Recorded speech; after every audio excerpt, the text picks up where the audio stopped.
David Morrell Jr. He's 2-0. He like the Errol Spence at 168.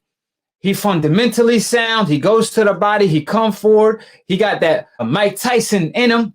So David Morrell, as you all know, he was my first guest on Split Decision. He's from Cuba. He's 2-0. However, unlike most of the Cuban fighters that don't turn pro till like 29, 30 years old, which affects their pro career, David Morrell is actually a young buck in the sport. He's only 22 years old with a whole lot of amateur background. He fought with the best in the amateurs. I mean, he's from Cuba. What you expect?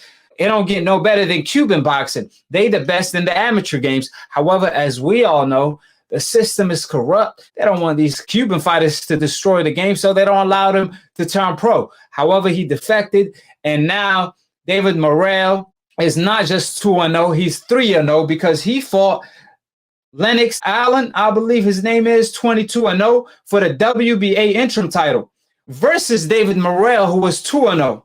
And David Morrell put on a show. David Morrell, he showed his class, and that's the future of boxing at 168. He coming for all the smoke. I got the word that he will be doing the show with me, Boxing Hood. He will be doing it Wednesday with my own broski, so he's going to be a guest, inshallah. So hopefully he's able to show up because he just had a fight. So again, David Morrell is 3-0, and he's already an interim title holder, now looking for the real straps. So he pretty much the Lomachenko of our time right now. See, Lomachenko, he got a title shot against Salido. He lost that title. Then when he fought Gary Russell wasn't really a champion at the time. They fought for Salido vacant strap after Salido beat Lomachenko. Then Lomachenko, who was the third mandatory under the WBO, I believe, he fought Gary Russell, who was number one at the time. So they fought each other, but Gary Russell wasn't the champion. So David Morrell is in that same boat. He's making history at 22 years old. Because, see, Lomachenko, on one hand, it was an impressive way he did. But Lomachenko, he had 5 World Series fights where he fought without headgears, pro style. Yes, he fought against amateur fighters, but them amateur fighters he was fighting, they were the best in the game. Most of them amateur fighters beat 90% of the pro fighters, you know, under the contender list. So that was definitely great experience. So by the time he got into the pros, he was pretty much 5-0. So he was pretty much 7-0 when he fought Gary Russell.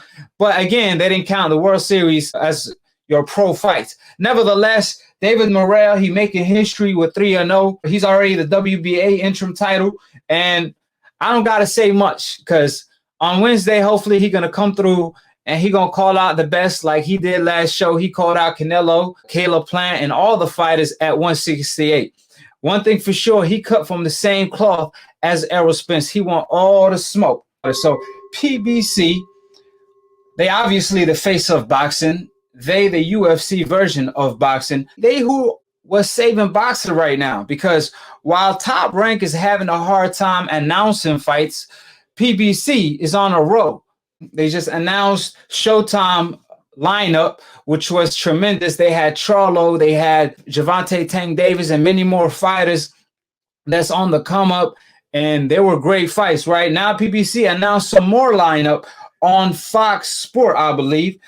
They have the welterweight fight between Sean Porter and Formella, August 22, 8 p.m. Eastern time on Fox, and Erislandy Lara versus Georgie.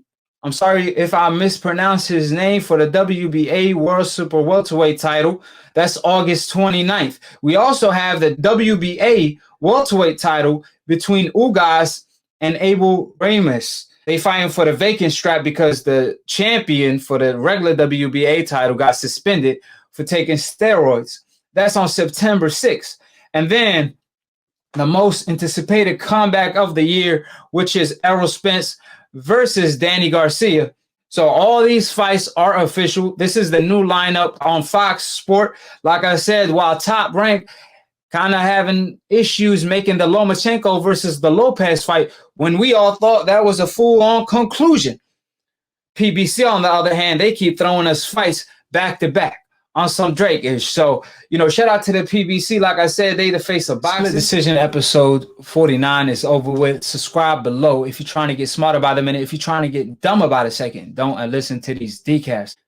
The dumb casual ass fans that don't know ish about boxing. You don't know. And you already know all they do is stuff, right? So call in if you got cojones. Stop making excuses, because I recently discovered that these decafs don't have cojones. They have female parts. So if you want to prove me wrong and you want to prove Akhi wrong on split decision, who's nearly 700-0 with 700 KOs, this is supposed to be a split decision. It's supposed to be my take, your take. However, the truth takes separate.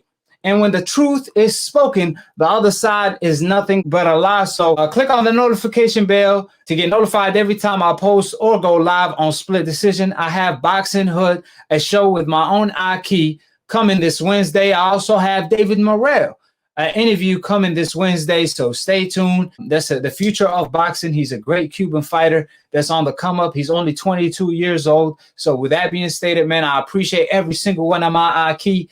Obviously, today is my birthday, so it's a special day because it's my birthday, and I also hit 30K. Thanks to all of my Akhis. I always talk about the decafs because the haters amuse me, but I truly appreciate all my Akhis that show me love and support from day one. Always share the videos, always comment, always support me with the super chats. Y'all got me here today. It's been more than a year back, and, you know, we came with a storm. Like I said, they didn't see us coming. To all the decafs, quit treating me like the most feared, like the Iron Mike of debating. I mean, I can't pay a decaf to call in. These decafs, if I had a lower IQ, I could have enjoyed y'all debates. I wish somebody would call in.